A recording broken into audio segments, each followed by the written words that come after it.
ગઈકાલે આમ આદમી પાર્ટીના ધારાસભ્યો પર કોંગ્રેસી કાર્યકરે જે જૂતું ફેંક્યું, કોંગ્રેસ શહેર પ્રમુખ તરીકે તમારું શું કહેવું છે?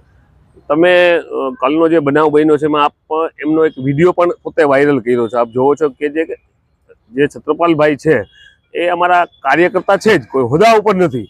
અને એના સ્ટેટમેન્ટ એને પોતે વિડીયો વાયરલ કર્યો છે કે ભાઈ પ્રદીપસિંહ જાડેજા સાથે જે 2017માં 2 માર્ચે બનાવ થયો હતો, આ ભાઈ શ્રી ગોપાલભાઈ પ્રસિદ્ધિ માટે જે જૂતું મારેલું હતું, એની જે અંદર સમાજ પ્રત્યેની લાગણી હતી એ લાગણી એનામાં દુભાઈ હતી અને એનો જ કાલે એને બદલો લીધો છે. પોતે કહે છે કોઈ સ્ટેટમેન્ટ અમારું રાજકીય સ્ટેટમેન્ટ નથી, કોઈ શહેર કોંગ્રેસ પ્રમુખ તરીકે સ્ટેટમેન્ટ નથી, પોતે સ્ટેટમેન્ટ આપ્યું છે.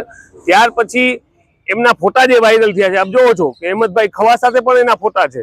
તો આમાં વિચારધારા બધાની જે લોકોની લોકશાહીમાં હોય, પણ કોઈ કોંગ્રેસના હોદ્દા ઉપર અત્યારે છત્રપાલભાઈ નથી. રાજપૂત સમાજની ઘણી બધી સંસ્થાઓ પણ એ ચલાવે છે અને રાજપૂત સમાજ પ્રેમી એ માણસ છે. કોંગ્રેસમાં પણ સંકળાયેલ છે તો 100% કાર્યકર્તા છે જ અમારી સાથે, અમે કહી છીએ, પણ કોઈ હોદ્દા ઉપર નથી. ના, પાર્ટી લેવલે શું આમાં પગલા લે? કોઈ પાર્ટીનો ખેસ પહેરીને ગયા હોય તો 100% અમે પગલા લઈએ, પણ કોઈ પાર્ટીનો ઉદ્દેશ જ નહોતો કાલે.